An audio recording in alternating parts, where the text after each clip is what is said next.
नमस्कार मित्रांनो, Krishidhan agro services या यूट्यूब चॅनलवर आपलं सहर्ष स्वागत आहे. तर आपण कुठलंही काम करत असताना एक टार्गेट किंवा अचिव्हमेंट म्हणतो आपण, एक टार्गेट ठेवणं महत्त्वाचं आहे की आपण कुठलंही काम करत असताना आज माझं हे टार्गेट आहे.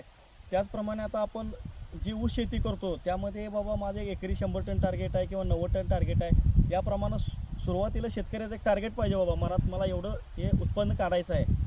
त्या उत्पन्न काढायचं असेल, आता ऊसासंदर्भात बोलायला गेलं तर ऊस हे नगदी पीक आहे.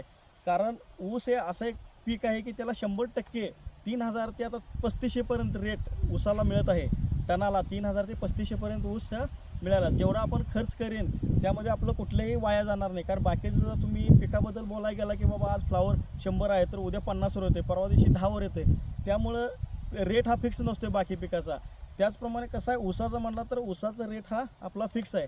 त्यामुळं आपण ऊस शेती करत असताना जर टार्गेटेड अचीव करायचं असेल तर आपण पहिला सुरुवातीला टार्गेट ठेवणं गरजेचं आहे.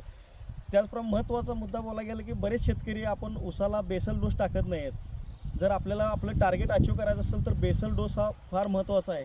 त्यामध्ये तुम्ही एकरी 4 सिंगल सुपर फॉस्फेट, 1 पोटॅश आणि 1 रिजन या पद्धतीने तुम्ही बेसल डोस टाकू शकता, किंवा 2 DAP, 1 पोटॅश आणि 1 रिजन या पद्धतीने आपण बेसल डोस टाकू शकतो.